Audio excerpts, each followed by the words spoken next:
Hello everyone, मेरा नाम हरमन है। आज मैं आपके सामने ईएसी मेंस का एक ऐसा क्वेश्चन लेके आया हूं जिसमें कोफिशिएंट ऑफ कंसोलिडेशन डिटरमिन करने का तरीका अप्लाई होता है। कौन सा तरीका? Taylor square root of time fitting method. ये एक ऐसा मेथड है जो कि ज्यादातर टीचर स्किप कर देते हैं क्योंकि उनको लगता है कि ये इंपॉर्टेंट नहीं है। पर IES 2019 के मेंस के एग्जाम में ये ऑलरेडी पूछा जा चुका है और इसीलिए ये गेट के एग्जामिनेशन में भी पूछा जा सकता है और JEE लेवल के पेपर्स में भी ये पूछा जा सकता है। तो चलो इसको थोड़ा सा ब्रीफली डिस्कस करके, इसके मेन पॉइंट्स डिस्कस करके फिर हम चलते हैं हमारे मेन क्वेश्चन की तरफ। अब यहां पे मैं कट लेके आपको बताना चाहता हूं कि एक्चुअल क्वेश्चन 30 मिनट्स के बाद स्टार्ट होगा। पर अगर आप चाहते हो कि इस मेथड को डिटेल में समझ के फिर क्वेश्चन के एक अलग लेवल की क्रिएटिविटी बने, एक अलग लेवल की अंडरस्टैंडिंग बने, फिर आप इस मेथड को पूरा देख के फिर ही क्वेश्चन अटेम्प्ट करना।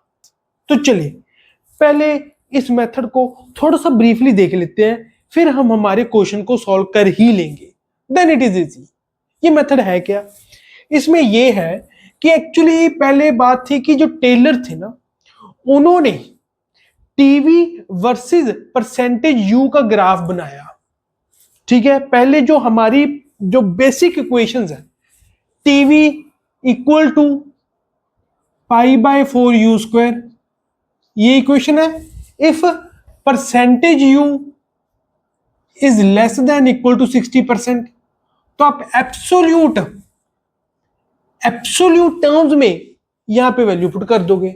जैसे मान लीजिए 50% है तो यहां पे u को 0.5 रख दोगे। अगर परसेंटेज में ही रखना है तो यहां पे u/100 कर दो, इसका स्क्वायर कर देना।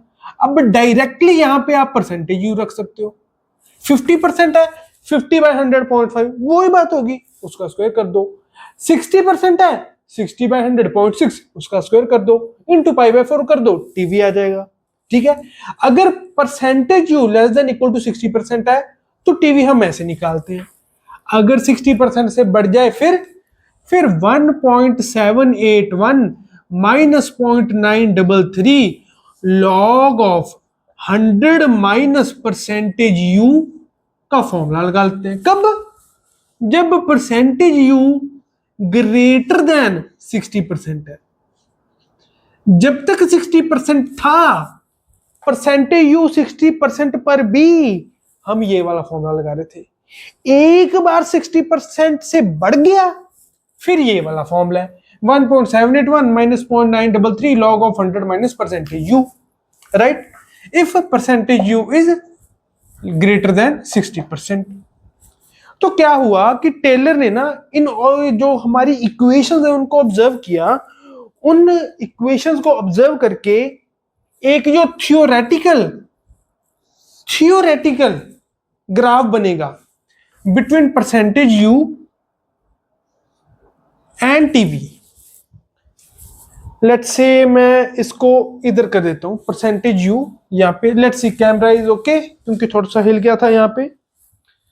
या it's fine, let's correct it even more. Yes, now it's correct. Percentage U का यहां पे ग्राफ, राइट, और इधर स्क्वायर रूट ऑफ टी।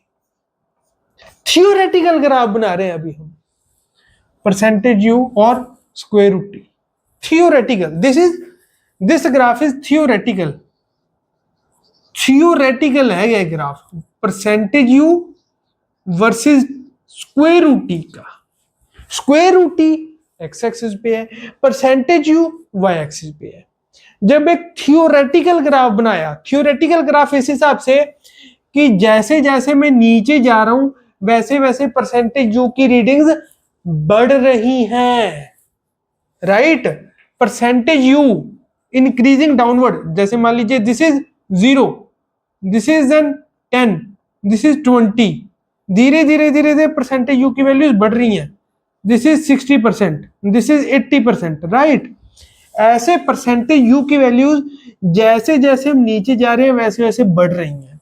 अब ये क्यों?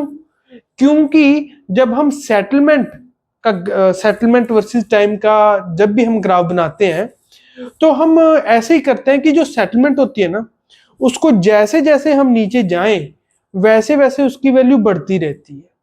उसी हिसाब से हमने परसेंटेज यू का भी बना दिया।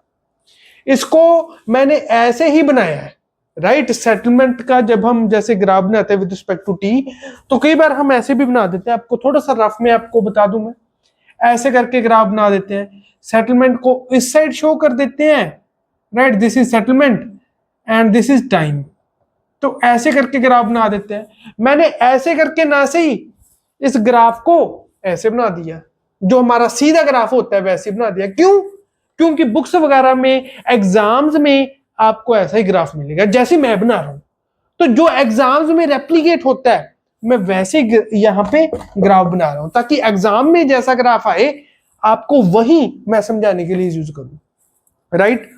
तो यहाँ पे परसेंटेज यू जैसे जैसे हम नीचे जा रहे हैं परसेंटेज यू बढ़ रहा है, क्योंकि परसेंटेज यू बेसिकली ये रिप्रेजेंट कर रहा है कि इतने टाइम के बाद कितनी सेटलमेंट हो जाएगी हमारे सॉइल की, जो भी हमने लोड लगाया उसकी वजह से। क्योंकि ये परसेंटेज यू सेटलमेंट को रिप्रेजेंट कर रहा है with respect to total settlement. अब कितनी सेटलमेंट हो गई उसको परसेंटेज यू रिप्रेजेंट कर रहा है। इसीलिए हम जैसे सेटलमेंट को जैसे जैसे नीचे जाते हैं वैसे वैसे से उसकी वैल्यूज बढ़ाते रहते हैं।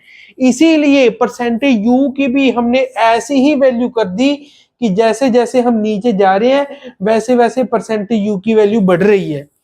तो परसेंटेज यू जो मैं इधर अप एरो शो किया मैंने, बढ़िया होगा अगर मैं अप एरो की जगह यहां पे जो ये परसेंटेज यू है इसको डाउन एरो से शुरू कर दूं, ऐसे ऐसे रिप्रेजेंट करूं कि जैसे जैसे नीचे जा रहे हैं परसेंटेज यू वैसे वैसे बढ़ रहे हैं, राइट।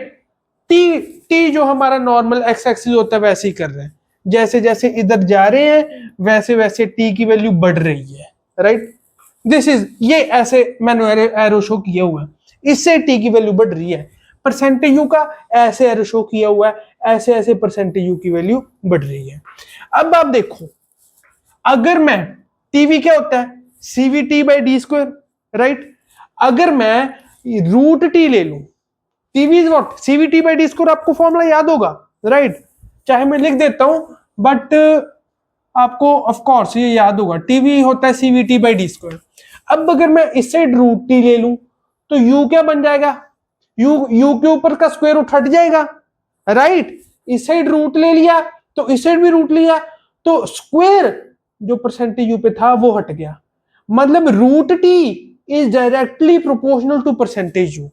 मतलब एक स्ट्रेट लाइन बनेगी रूट टी और परसेंटेज यू के बीच में, पर तभी जब percentage U less than equal to 60% है। एक बार परसेंटेज यू बढ़ गया 60% से, फिर ये वाली इक्वेशन फिर स्ट्रेट लाइन ही बनेगी। फिर मैं आपको बताता हूं कैसे बनती है। फिर ऐसे होता है, let me draw with black से let me draw with red. तो ऐसे होता है कि 60% तक तो बढ़ती रहती है, बढ़ती स्ट्रेट लाइन की तरह आती है, right. Percentage U it will be like this straight line. उसके बाद it will follow a asymptotic curve. एक ऐसी कर्व होगी कि जो इधर एक्स एक्सिस के पैरेलल एक एसिम्प्टोट शो करे, right. This X axis, rather मैं ये कहूं कि जो ये एक्स एक्सिस है this will act as asymptote to this curve. एक बार ये 60% से क्रॉस कर गई तो जैसे हम हाइपरबोला के कर्व्स पढ़ते हैं, राइट, वैसी सी शेप आ जाएगी कि जो एक्स एक्सिस है ये एसिम्प्टोट की तरह एक्ट करेगा इस कर्व के लिए। ऐसी शेप बन जाती है। तो ये शेप बन जाती है theoretical, this is theoretical percentage U versus root T का ग्राफ है ये, राइट। मतलब बिल्कुल फॉर्मूलाज जो मैथमेटिकल इक्वेशंस हैं उसके हिसाब से जब ग्राफ बनाया तो कुछ ऐसा ग्राफ आ गया परसेंटेज यू और रूट टी के बीच में। This is it. अब हम आते हैं Taylor square root of time fitting method. Actually क्या हुआ कि जो टेलर थे उन्होंने ये ऑब्जर्व किया कि जब हम परसेंटेज यू और रूट टी के बीच में ग्राफ बनाते हैं तो वो कुछ ऐसा आता है। फिर उन्होंने सोचा कि एक्सपेरिमेंटल ग्राफ क्या आएगा। उन्होंने देखा कि एक्सपेरिमेंटल ग्राफ कुछ ऐसा आ रहा है, बट माइनर चेंजेस है उसमें। उन माइनर चेंजेस को मद्देनजर रखते हुए उन्होंने अपना एक मेथड दिया to find CV, coefficient of consolidation. उस मेथड को अब हम डिस्कस करते हैं। वो क्या मेथड था? देखो, ये तो गया थियोरेटिकल। अब टेलर ने क्या कहा? Now let's see Taylor. Theoretical हमने देख लिया, let's see with respect to Taylor. Taylor ने क्या कहा? टेलर ने देखा कि जब हम परसेंटेज यू की जगह settlement, right, settlement, let me, इसको मैं ऐसे ही शो करता हूं क्योंकि एक्चुअल में पेपर में ऐसा ग्राफ आता है, इसीलिए मैं वैसा ही चीज रेप्लिकेट करने की कोशिश कर रहा हूं। बुक्स वगैरह में भी ऐसे ही होता है। Now let's see this side, जो परसेंटेज यू लिया था हमने थियोरेटिकल में, यहां पे सेटलमेंट लेंगे हम। जब Taylor square root of time fitting method discuss करेंगे तब settlement this side. Actually percentage U settlement को ही तो रिप्रेजेंट कर रहा था। Delta H small divide by delta H बड़े वाला, मतलब कितनी टोटल सेटलमेंट के विद रिस्पेक्ट टू अब कितनी सेटलमेंट हो गई, वो ही तो परसेंटेज यू रिप्रेजेंट कर रहा था, राइट। तो सेटलमेंट को ही रिप्रेजेंट कर रहा था वो, इसीलिए इधर settlement this side. Let's draw this graph a little bit here. Settlement पहले ये मैं इधर लिख लेता हूं। सेटलमेंट जैसे जैसे नीचे जाएंगे वैसे वैसे ये बढ़ रही है, right. Settlement versus root T का ग्राफ, यहां पे एक्स एक्सिस सेम है। सेटलमेंट वर्सेस रूट टी का ग्राफ। टेलर, अब हम डिस्कस कर रहे हैं Taylor's square root of time fitting method. Taylor's क्योंकि टेलर जी ने दिया square root of time fitting method, कैसे फिट कर दिया कर्व में अपने मेथड को उन्होंने। देखिए अब क्या हुआ कि उन्होंने देखा कि एक्चुअल में जब कर्व बनती है तो कुछ ऐसी कर्व बनती है, ऐसी कर्व बन जाती है, राइट। कुछ ऐसी कर्व बनती है, जो शुरुआत वाला पोर्शन है वो लगभग स्ट्रेट लाइन होता है, एंड देन कर्व धीरे धीरे एसिम्पटोट की तरह आने लग जाती है, जैसे थ्योरेटिकल पोर्शन में हुई थी। रादर ऐसे बनाने की जगह मैं इसको थोड़ी ज्यादा सेटलमेंट तक इसको मैं स्ट्रेट लाइन बनाता हूं। स्ट्रेट लाइन, फिर ऐसे कर्व होगी। काफी मैंने स्ट्रेट लाइन बना दी यहां पे, राइट।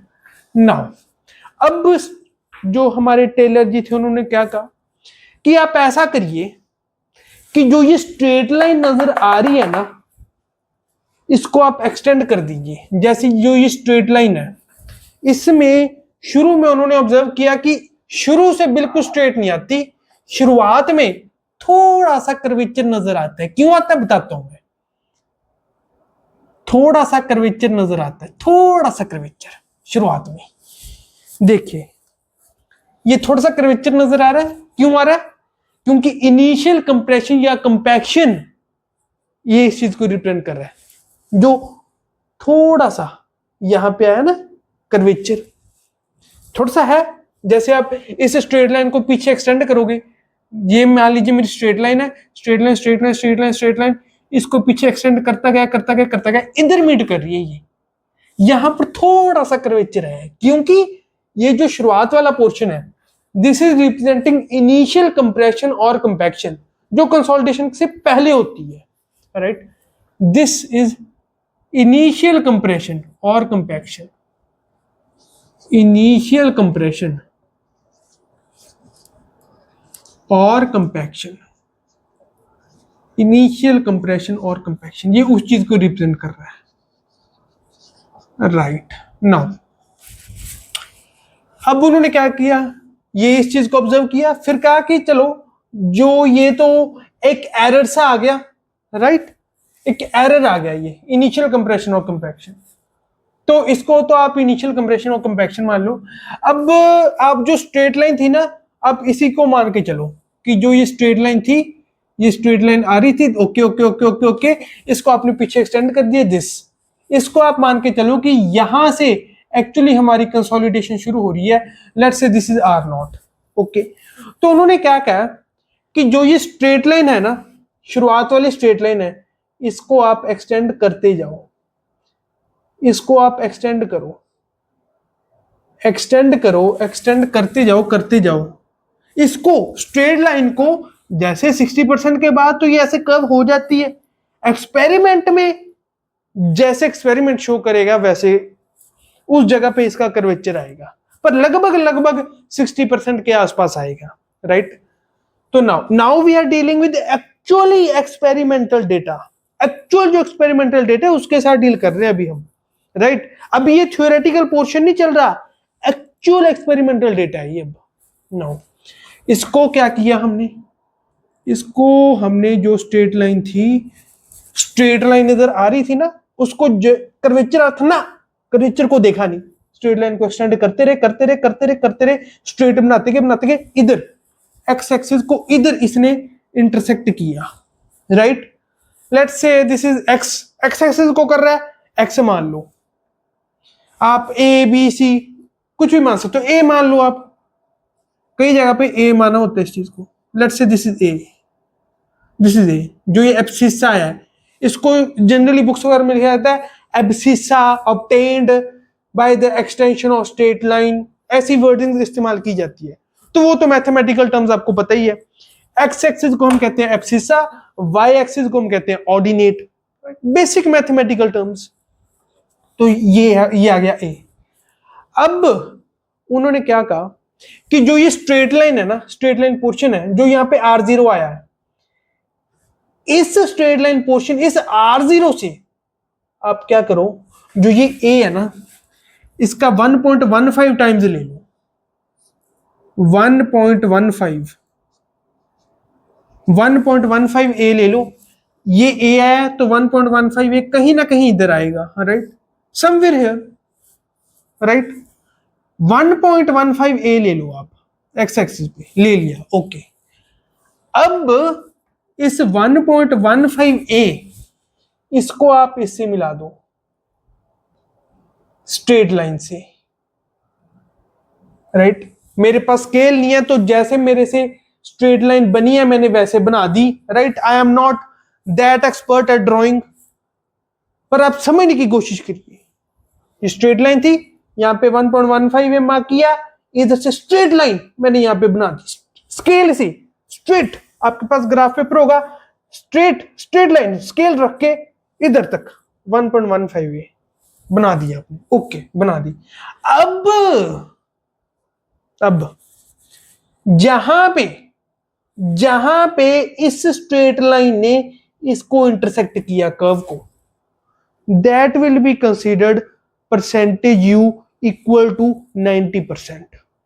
अब मैंने ये अप्रोक्सीमेशंस लेते हुए थोड़ी सी बना दी हैं curves, right. Actual experimental data नहीं लिया, उसको रेप्लिकेट करने की कोशिश की है, but it is not actual experimental data. हो सकता है परसेंटेज यू इक्वल टू 90% इधर आता, राइट, अगर हम एक्चुअल एक्सपेरिमेंटल डेटा करते। बट प्रोसीजर आप समझने की कोशिश करिए कि इसमें करते क्या है। मैं आपको प्रोसीजर समझाने की कोशिश कर रहा हूं, आपको ग्राफ बनाना नहीं सिखा रहा, वो आपको आता है, प्रोसीजर समझा रहा हूं कि इस प्रोसीजर में करते क्या है, राइट। तो जहां पर भी 1.15 ए आपने ले लिया, इधर से R0 जो आपने मार्क किया वो था, स्ट्रेट लाइन बना दी यहां, ओके हियर। बना दी। तो actual, this is actual experimental curve, this curve actual experimental curve, this is actual experimental curve, actual experimental curve है ये। तो स्ट्रेट लाइन, ये सारी हमारी अप्रोक्सीमेशन है, ये एक्चुअल है ब्लैक वाली। तो जहां पे इस लाइन ने 1.15 ए ले लिया, अब इस पॉइंट को इस पॉइंट से हमने स्ट्रेट लाइन से जोड़ दिया। उसके बाद जहां पे इसको इसने इंटरसेक्ट किया कर्व को, this corresponds to percentage equal to 90%। तो जो ये वाली सेटलमेंट होगी, this will be corresponding to percentage U equal to 90%। Of course इस एक्सिस पे हम सेटलमेंट को दिखा रहे हैं, पर इस पॉइंट के कॉरस्पॉन्डिंग जो परसेंटेज यू होगा, that will be percentage U equal to 90%। और जो ये यहां पे लेट्स किसी और मार्कर से, लेट्स डू इट किसी और से, लेट्स मान लीजिए यहां पर आ गया, ठीक है। तो यहां पर नहीं, एक्चुअली ये इधर ए और 1.15 ए के कहीं बीच में आएगा, राइट। तो लेट्स करेक्ट इट, हम थोड़ा सा इसको करेक्ट करने की कोशिश कर लेते हैं। तो ये यहां पे आ गया, राइट। जहां पर भी आता है, no matter what, no matter what कहां पे आता है, जहां पे भी आता है इट्स फाइन, जहां पे भी, वेर एवर। इससे आपने एक वर्टिकल लाइन बनाई, वर्टिकल लाइन बना के जहां पे भी इसने इस रूट टी वाली एक्सिस को कट किया, एक्स एक्सिस को, this is time corresponding to 90%। Of course ये ए और 1.15 ए के बीच में आएगा, so it will be better if we correct it. सो थोड़ी सी आपको प्रोसीजर तो समझ आ ही गया। अब इसको ग्राफिकली भी थोड़ा सा सही बनाने की हम कोशिश करते हैं, क्योंकि 60% से ऑफ कोर्स कम नहीं आ सकता T90, राइट। तो इसको हम ऐसे कर देते हैं, लेट्स से इधर आ जाइए, this is a 1.15 A somewhere here 1.15 ए, और कहीं इधर आएगा, कहीं बीच में इसके, दिस विल बी कहीं इसके बीच में, बिटवीन ए एंड 1.15 ए, कहीं इसके बीच में आएगा ये, right. This was our original curve. इस ओरिजिनल कर्व को जब ये 1.15 ए वाला टच किया, लेट्स से इधर टच किया, okay, so let's modify it a bit, ताकि एक्चुअल भी वो लगे, थोड़ा सा एक्चुअल को रेप्लिकेट कर जाए। तो ये कहीं इधर होगा, एक्चुअल को ये इधर इंटरसेक्ट कर देगा, राइट। इधर से आपने बनाया एक ऐसे, still not correct, a little bit correction required. इसको let's do it a little bit correction. इसमें ये आ गया, दिस विल बी इधर आ गया, इसके कॉरस्पॉन्डिंग इस रेड लाइन को मैं पास कर देता हूं इस पॉइंट से। Now I will join this point and let's correct this. So now this looks perfect according to actual experimental data. अब ये actual experimental data को कर्व रेप्लिकेट कर रही है 1.15 A. This is corresponding to 90%। This जो यहां पर settlement आ रही है, this corresponding to percentage U equal to 90%, and this is √T90, जहां पे इस 1.15 ने ए वाली स्ट्रेट लाइन ने हमारी कर्व को इंटरसेक्ट किया, this is corresponding to √T90, right. अब मैं सारा प्रोसीजर आपके लिए दोबारा इसको समझाता हूं, क्योंकि कहीं ना कहीं मैंने थोड़े बहुत चेंजेस किए हैं, थोड़ी सी लाइंस मिटाई हैं, ये करा वो करा, प्रोसीजर वही था।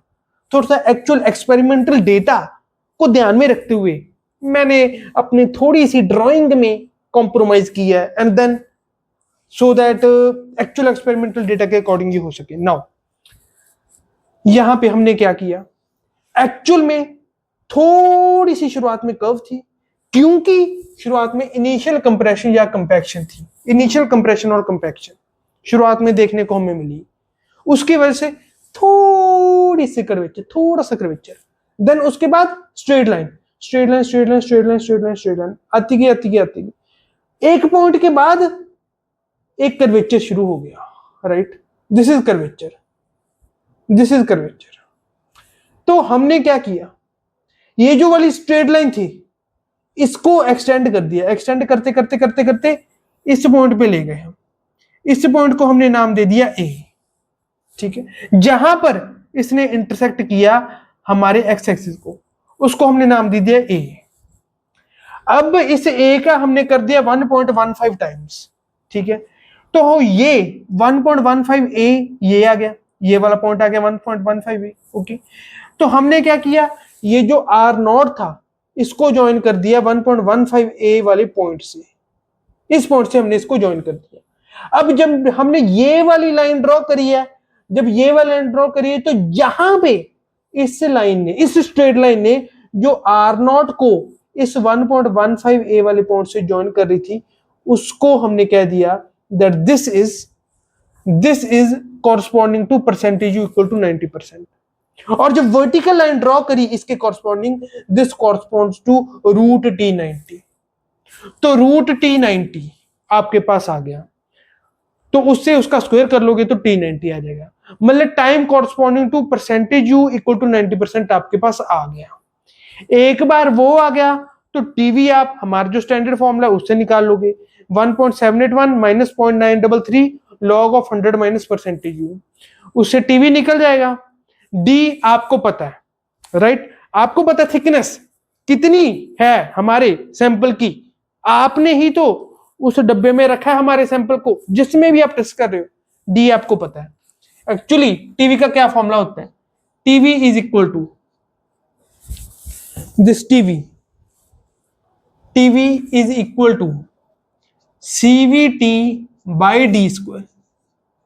CV आपको डिटरमिन करना है, ये आपको निकालना है, T आपने यहां से निकाल लिया, टीवी आप फॉर्मूले से निकाल लोगे, डी आपको पता होता है क्योंकि आपने ही ओडोमीटर में अपना अपरेटस रखा है, आप ही ओडोमीटर में टेस्ट कर रहे हो, आपको आपका जो टेस्ट अपरेटस है उसकी डायमेंशंस पता है, तो डी आपको पता है।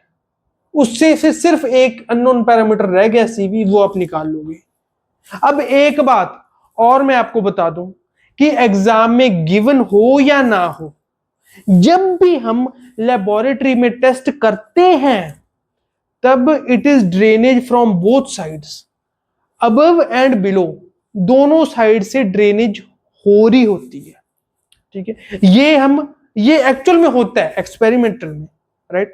अनटिल एंड अनलेस क्वेश्चन में आपको बोल दिया जाए कि ऐसा टेस्ट परफॉर्म किया जहां पर drainage from single side he allowed थी, तो फिर आपने ड्रेनेज फ्रॉम सिंगल साइड वाली कंडीशन लेके अपना क्वेश्चन सॉल्व करना है। अगर ये नहीं दिया तो आपको बाय डिफॉल्ट मान के चलना है ड्रेनेज फ्रॉम बोथ साइड्स। किसकी? जो लैब में हमने हमारा ओडोमीटर में टेस्ट किया है कंसोलिडेशन का, for determining coefficient of consolidation. Coefficient of consolidation निकालने के लिए जो ओडोमीटर में हमने टेस्ट किया है उसका बाय डिफॉल्ट आपको मान के चलना drainage from both sides, until unless question में मेंशन कर दे ड्रेनेज फ्रॉम वन साइड, फिर अलग बात है, फिर आप वन साइड लेके चलना, उसके ऊपर कुछ नहीं, राइट। अगर नहीं मेंशन किया तो फ्रॉम बोथ साइड्स। अब एक्चुअली मैंने आपको जो सब कुछ समझा दिया है कि एक्चुअल में क्या होता है। अब आपकी स्क्रीन के ऊपर 10 सेकंड के लिए क्वेश्चन आएगा, उस क्वेश्चन को आप पॉज करके सॉल्व करने की कोशिश करना, क्योंकि उसमें जो जो भी कंसेप्ट्स एप्लीकेबल हैं, हाँ एक्चुअली जो एक्चुअल इसके अकॉर्डिंग क्वेश्चन वो नहीं है, थोड़ा सा वो चेंज है। थोड़ा सा चेंज तो हम एक्सपेक्ट कर भी सकते हैं, राइट। थोड़ी सी उसमें कर्वेचर चेंज है, पर ऐसी है कि वो आप कर पाओगे, राइट। तो 10 सेकंड के लिए आपकी स्क्रीन के ऊपर ये क्वेश्चन रहेगा। उसके बाद फिर मैं वो वाला क्वेश्चन जो ईएससी मेंस 2019 में पूछा गया है, that I will discuss with you, right now.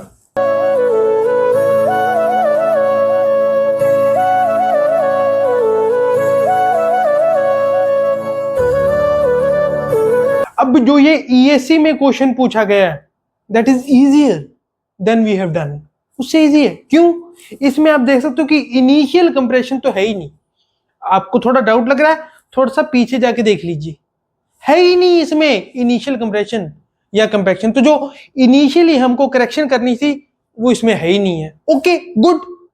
और सेकंड चीज आप इसमें देख सकते हो कि 1.15 ए और 1.15 ए जो पॉइंट्स है, ये थोड़ा सा ऊपर लोकेटेड है, एक्स एक्सिस को थोड़ा ऊपर शिफ्ट किया हुआ है।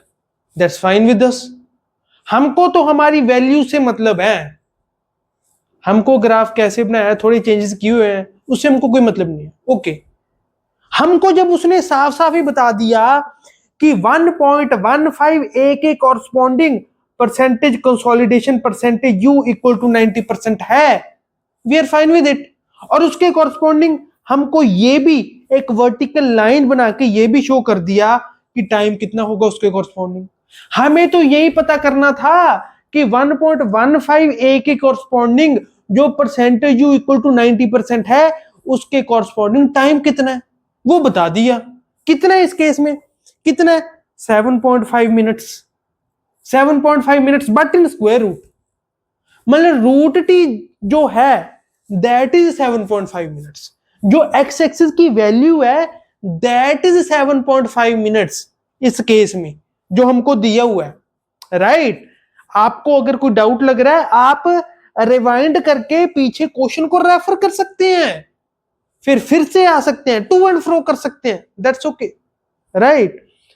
तो जो यहां पे 1.15 के corresponding percentage U equal to 90% के कॉरस्पॉन्डिंग जो हमें टाइम चाहिए था वो दे दिया, that is given to us. कितना? रूट टी बता दिया 7.5 मिनट्स। टी भी निकाल लेंगे, कितना आएगा देखिए, रूट टी आपको बता दिया, root T is known to us, right. Root T this is known to us, बता दिया 7.5 मिनट्स। ओके, तो टी कितना आ जाएगा?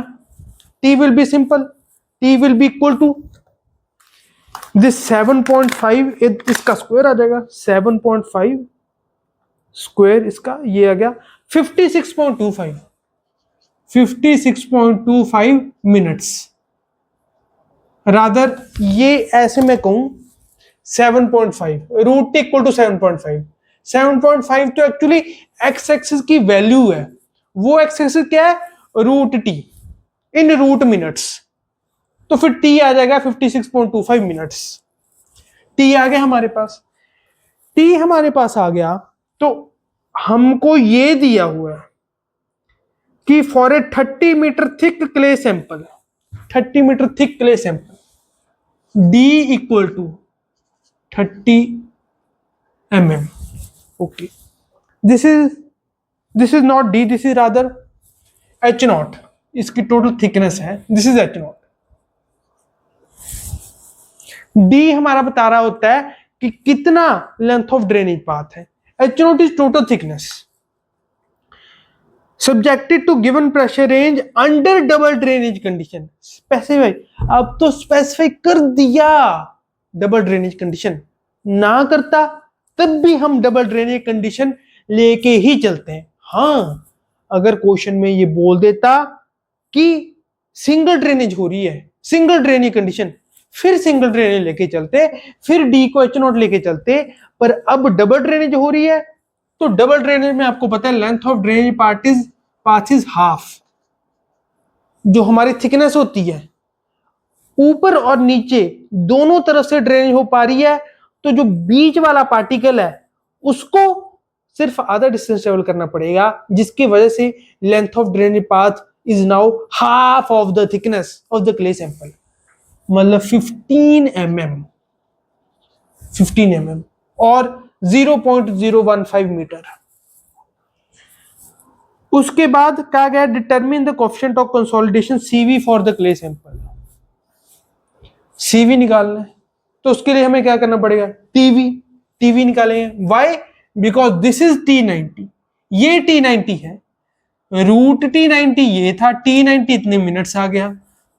अब TV हमको निकालना पड़ेगा कॉरस्पॉन्डिंग टू 90%। TV कैसे निकालेंगे हम? हमारा standard formula 1.781 minus 0.933 log of 100 minus percentage U।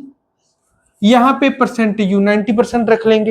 Actually इसमें भी गिवन है फॉर्मूला, पेपर में गिवन है, बट नहीं होता, फिर भी ये फॉर्मूला तो हमें याद होना चाहिए, right? This formula should be remembered by अस।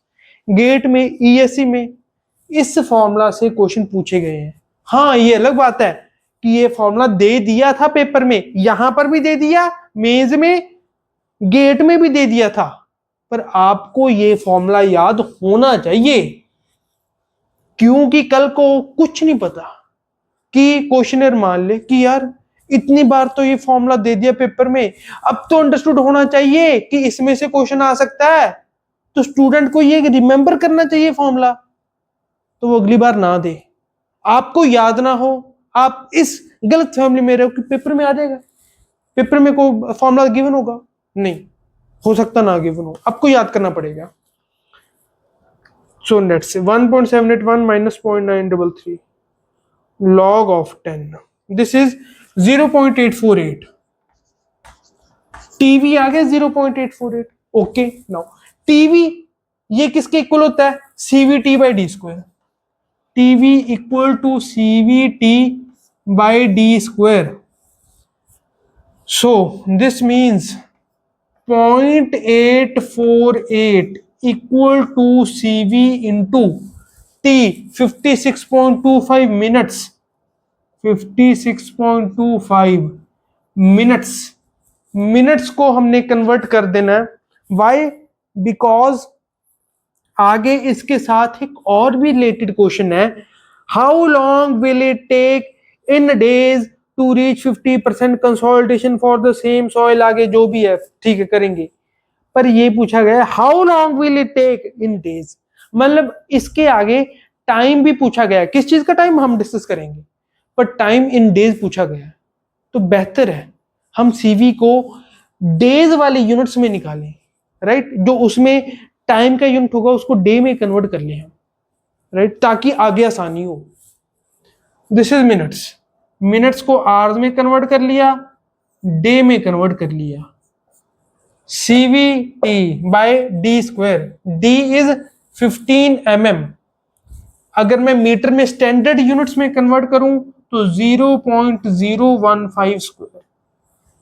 अब जो आपका यहां पे CV आएगा, दिस विल कम इन, इसको आपने मीटर में कन्वर्ट किया तो मीटर स्क्वायर पर डे की फॉर्म में कितना आ रहा है, दैट यू कैन कैलकुलेट।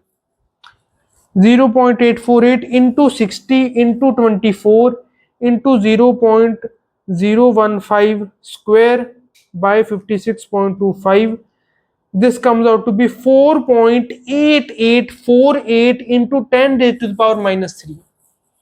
तो क्योंकि ये एग्जैक्ट आ रहा है, ऐसे नहीं कि अनएंडिंग डेसिमल्स हैं, तो हम इसको एग्जैक्ट लिख देते हैं, राइट? अच्छा ही है। 4.8848 into 10 raised to the power minus 3 in metre square per day. Units बहुत इंपॉर्टेंट है, बहुत इंपॉर्टेंट है यूनिट्स, राइट? दिस, अब हमने यहां पे हमारा CV निकाल लिया। इसके आगे हमसे क्या पूछा है, how long will it take in days to reach 50% consolidation? Percentage U आपको बताया है 50%, डेज आपसे पूछे हैं, मतलब टाइम पूछा है आपसे इन डेज।